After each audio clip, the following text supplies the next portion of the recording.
in Hawaii and with some of the volcanic eruptions. And I'll apologize for a couple things right away. I'm driving.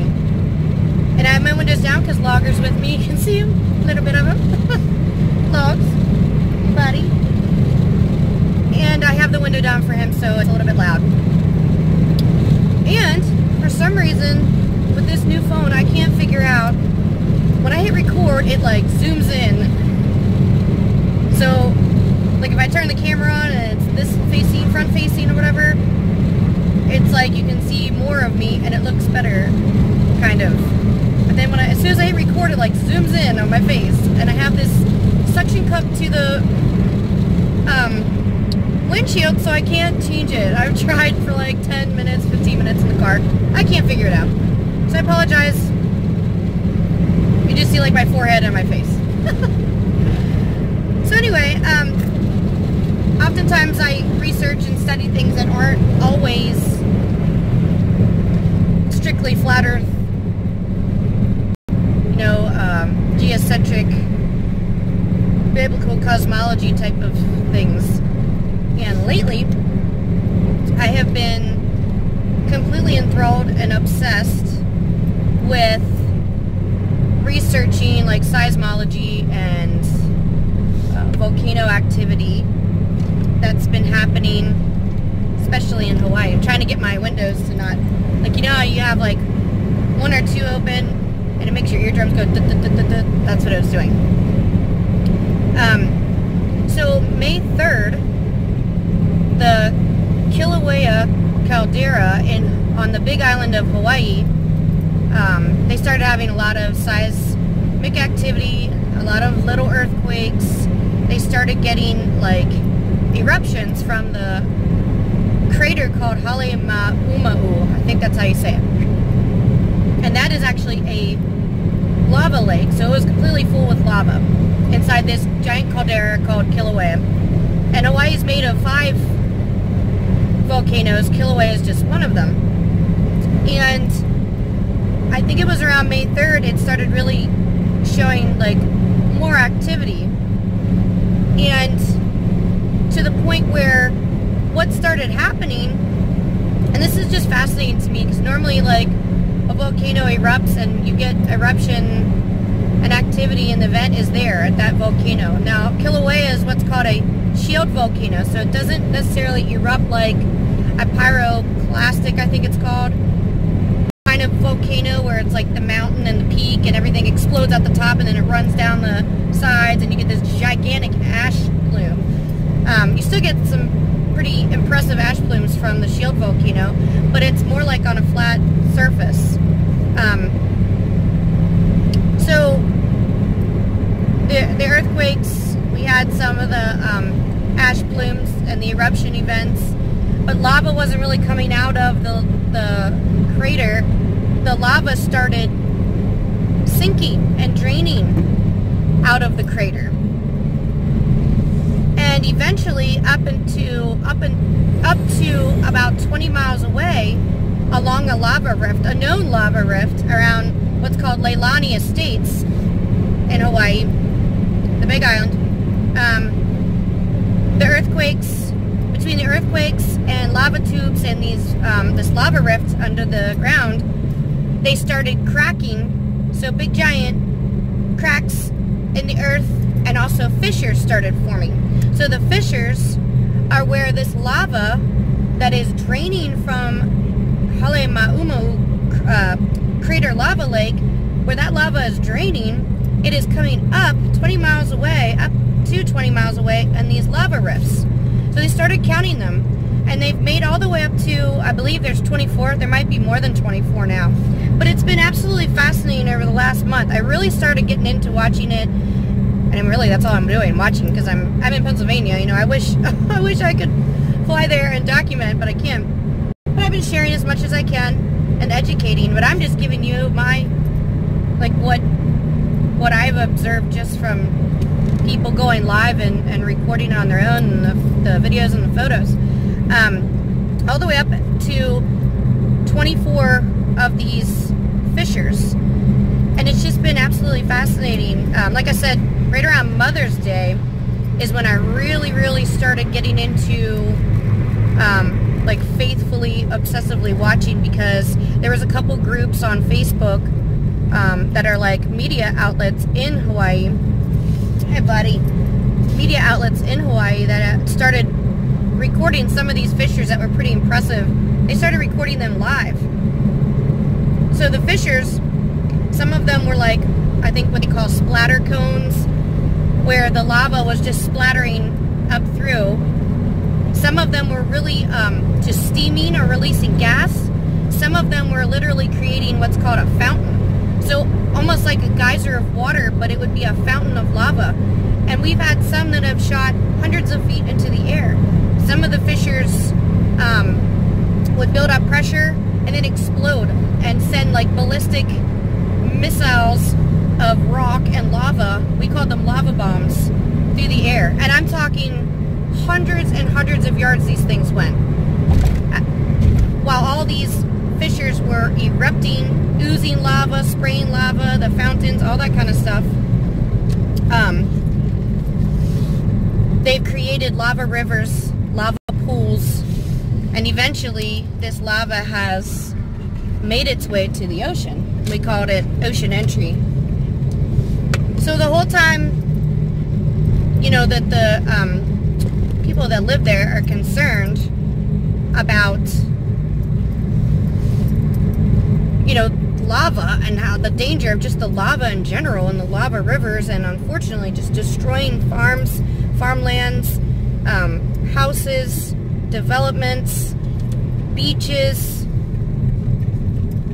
They also had to worry about, I never knew this, but sulfur dioxide being released into the air, which is poisonous.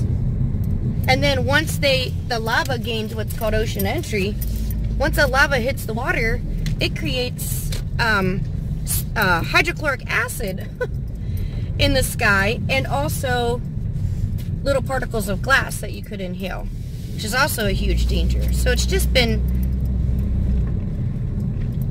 it's been incredible, but it's been also very scary. I'm at my first destination, so I'm going to turn this off and turn it back on a little bit, and I will continue. Okay, so we are back on the road. Logs and I had to make a couple stops, including Tractor Supply, which, if you guys aren't familiar with that store, it's like a farm store. And I had to get chicken feed.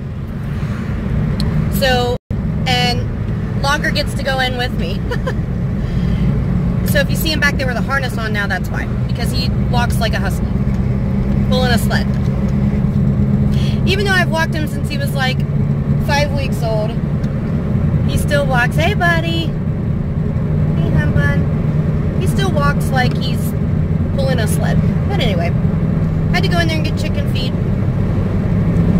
I wanted to continue talking about what's going on in Hawaii and some of my experience, and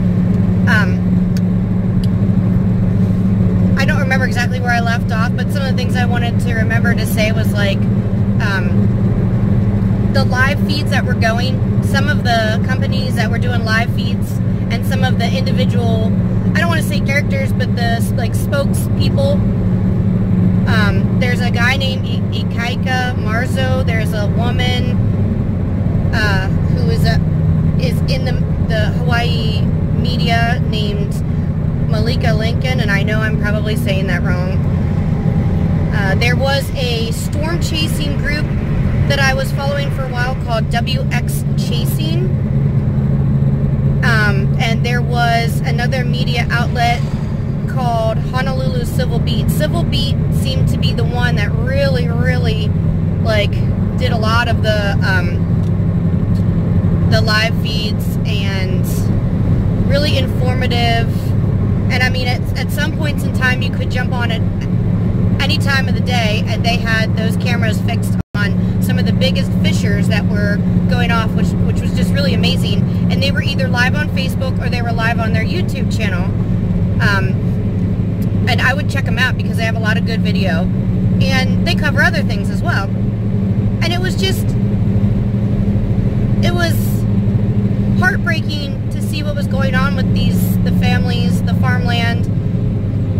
But it was also fascinating from like a geologic standpoint, because kind of what was going on, like I don't know if I've ever heard of it happening, at least not in my lifetime, where a known active volcano ended up becoming like the lava draining out of it.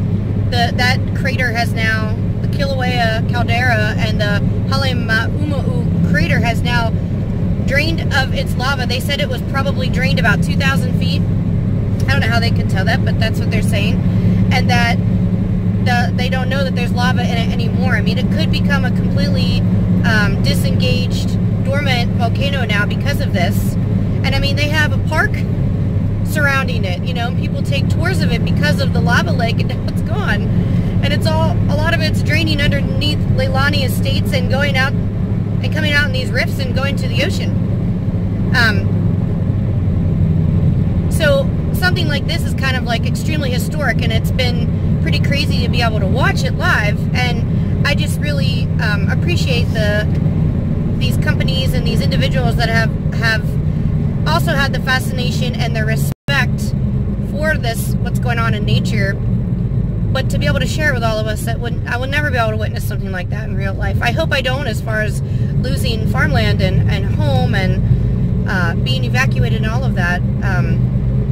But just the sheer, there's also so much beauty and power in watching what's been going on. I don't know how to explain it. I hope that doesn't sound really harsh, but anyway, so many of us have been watching this live that people became close to each other, and they would, like, the farmhouse that they were, Honolulu Civil Beat was recording from, and WX Chasing was recording from, and Malika was there a few times, I believe, doing reports from there, and different news media were there.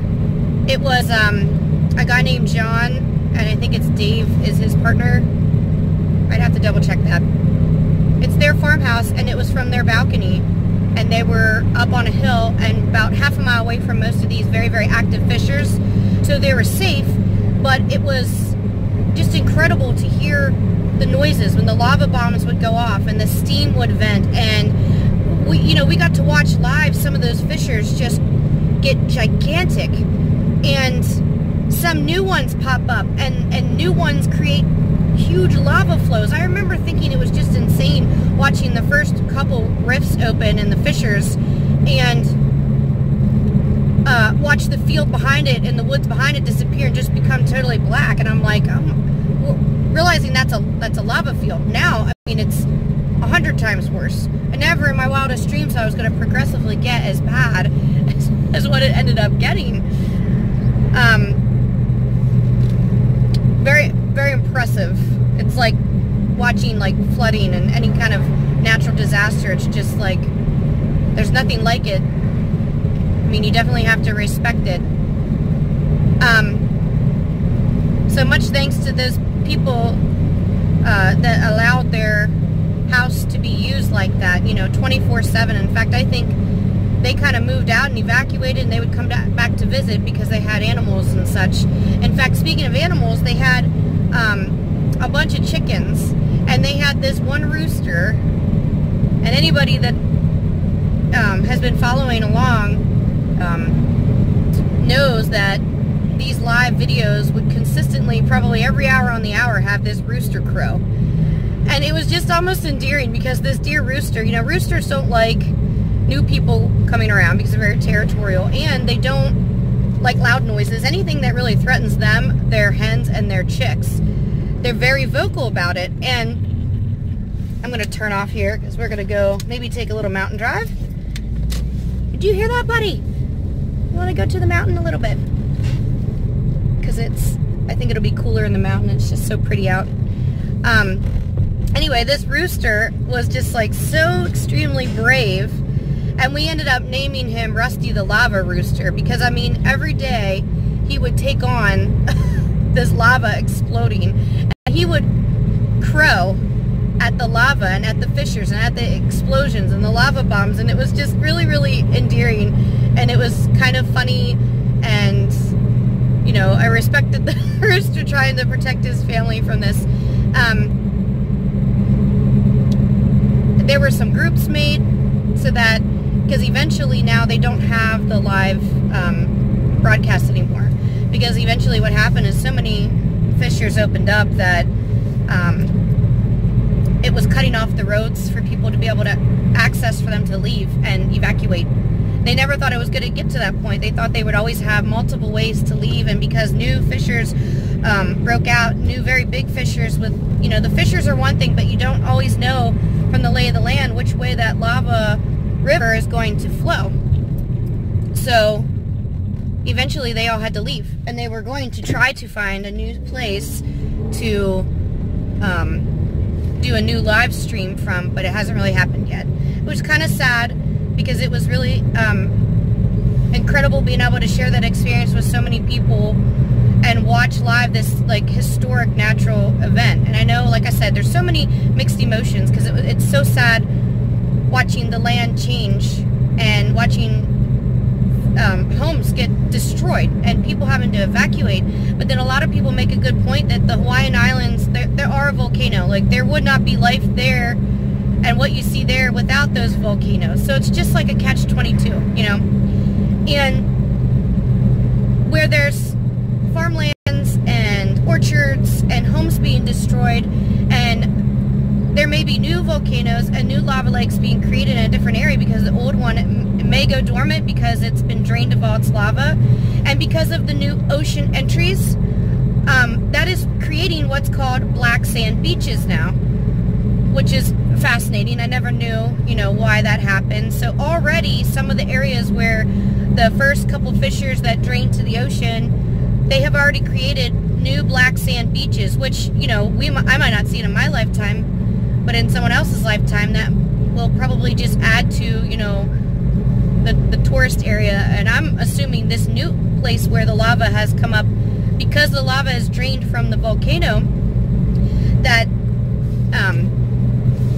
that will no longer maybe be a national volcano park, and the new park will be where all these fissures and these rifts opened up. I don't know. But anyway, it's just been quite the experience. The latest, biggest fissure to reactivate was fissure number 8, which has completely drained a huge lava river behind all the other fissures, and ended up blocking off many roads and evacuating quite a few other areas, like I think it's called Vacation Land, and a couple of other really beautiful areas that people would visit that you no longer have access to because the roads have been completely blocked by lava. And another fascinating thing was, you know, when I was thinking of lava rivers and, you know, oozing lava across like roads and such, I'm thinking, you know, a foot deep of lava. But this stuff piles up and piles up and piles up and pushes itself to the point where you have walls of lava, like 20 foot, 30 feet deep. Like, we're looking at these roads that have been covered, and it's just a wall of black. It's not like this thin little layer. It's just, the amount of lava that has come out is just incredible. And I know the last time that Kilauea erupted, in 1955, I think it was, where it was a major significant eruption, it went on for 84 days. We've only been just now past, I guess it was on the 3rd, we passed a full month, so 4 weeks. This could go on for almost another 2 months. That's just insane. Like, what else is going to change from now until then? You know what I mean? Hey, bud. Here, I'll roll your window down a little bit more. There you go. Oh, we're driving on a mountain road now. Sorry, the camera's probably shaky. But anyway, it's really caught my attention. Sometimes, you know, before I was even studying Flat Earth, right before I got into it, some of the things that I was looking into included, like seismology. I was really into a lot of the big earthquakes that were happening, and this would have been over 3 years ago. And Jade Helm 15 or whatever it was called was happening. I mean, amongst many other conspiracies and research topics for myself. But looking into the significant seismological events and the volcanoes that were erupting, it was more earthquakes for me. And really like studying on like Yellowstone, you know, what would happen if Yellowstone erupted, and it was quite fascinating and it was terrifying for me. And now it's like nothing really major happened in the last 3 years with any of that. But now this has happened, so it just kind of got my attention. I'm not lost. I've just been studying this a little bit. So I thought I wanted to, you know, who knows, like I said, how much longer this will be going on. I wanted to just kind of do a little bit of a video log about it, especially since today, well, it might have actually been technically yesterday. I'm not sure on the exact time, but within the last 24 hours, the volcano called Fuego, I think it is, just erupted in Guatemala. Now, the one that's erupting and still erupting in Hawaii is called a shield volcano. You guys will have to look that up, the differences. So I never knew there was even that many differences. And this one that just erupted in Guatemala is more of like the mountain type, like the big giant cone. I think they're called a pyroclastic or something like that, where instead of it has the potential, because I think the way they're shaped, to have such a gigantic explosion, because the lava has to reach such a high point because it's coming from, you know, just below the ground going up this mountain, that I think with all of that gas and heat buildup, it really creates an explosion. And from what I saw from videos, it was just a massive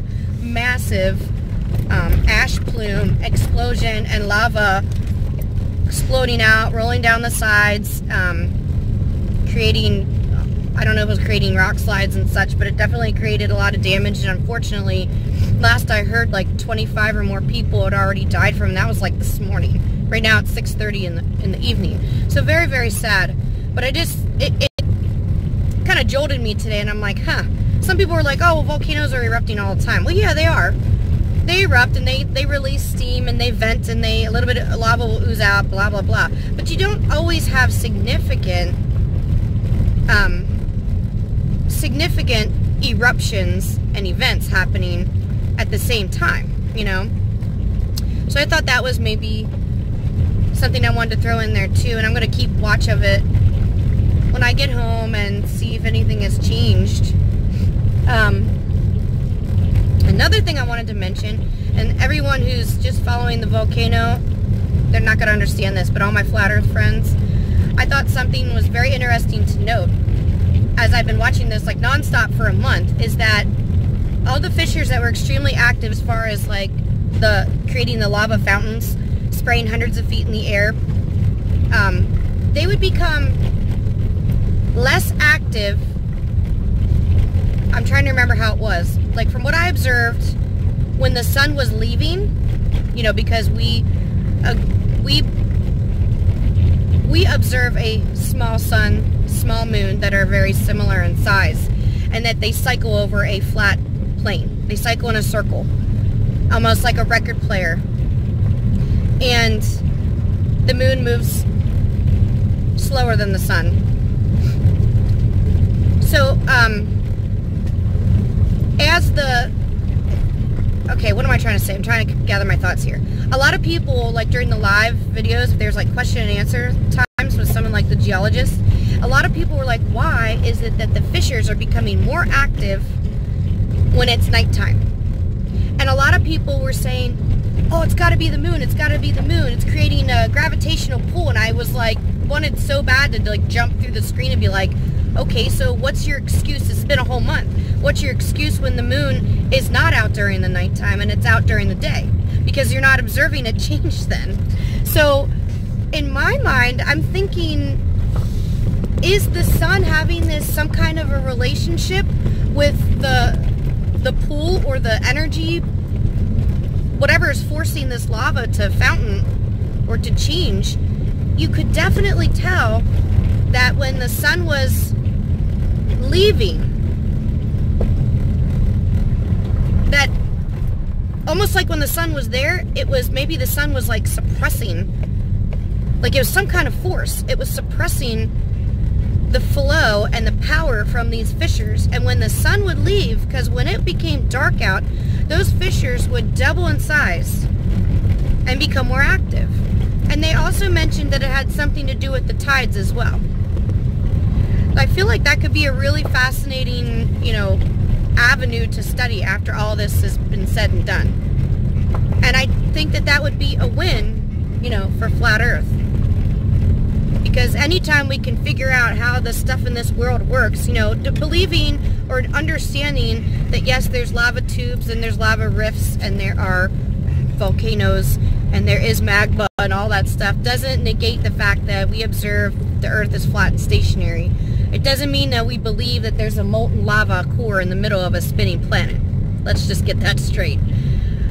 So, just because we're talking about volcanoes does not mean I think it's a planet and it's spinning. So all of that was just, I thought, extremely, incredibly fascinating information. Who knows what will still change and evolve as I continue to observe it. If you guys are interested, I post every single thing that's fascinating, that's changing. I post right on my Facebook page. I share everybody that I follow. There's another gentleman I've been following. His name is Scott from Apau Hawaii Tours, and it's APAU Hawaii Tours. He's on YouTube, and he's more like instead of just watching like the live 24-hour viewing of certain fissures, he is a local that does tours, and so he knows so many of these little roads, so many people's like houses, where they live, addresses, information, people he's gone up and interviewed, and he just gets up and does like live videos where he's walking the dogs, or he's going to show us where the lava, you know, flowed across this road, or which fissure is erupting more today, and like just really endearing, like sweet man, listening to his little quirks and the way he talks to his dogs and the way he talks to other people and then talks to the screen because he's talking to the people that are watching live. It's just really, really informative but entertaining to watch him. But I share as much of that as I possibly can on my Facebook page, and my page is public, so if you're interested, you know, and you want to continue following, because this might just be the beginning. I'm almost exhausted like following this for a month, and I'm not even going through it. I can't even imagine if I had the power in me to leave the country and go over there and help. I would be doing it in an instant. In an instant. But there's so many factors that go into it, like traveling and the money and my job, leaving my job, you know, all those sorts of things. But I don't know where this is going to go. I don't know how big this is going to get. No idea. So if you're interested in following and seeing what happens, I'll probably do another blog eventually on my thoughts, and maybe just kind of like, I wanted to do this to sum up everything I've been watching and observing, and like some of my thoughts on how it's affecting how I view the Earth, you know what I mean? So, I hope you guys enjoyed this. I think Logger and I might stop and take a little walk somewhere. It's weird because the road I'm traveling down, they've done a controlled burn. So the right side of the mountain's all green and lush and the left side is all burnt. But it already has like 6 inches of new growth. It's weird. But they do, I don't know why they do it. Like, you know, Earth doesn't necessarily need humans to burn stuff to make it flourish. I don't know why they did it. It's upsetting, but it's weird. It's like black and white. It's like polar opposites on either side of the road. So, I hope you guys enjoyed. If you have questions or comments, leave them. Just be nice. If you're not nice, I will delete you. This is Sunshine out. Sunshine and Logger out.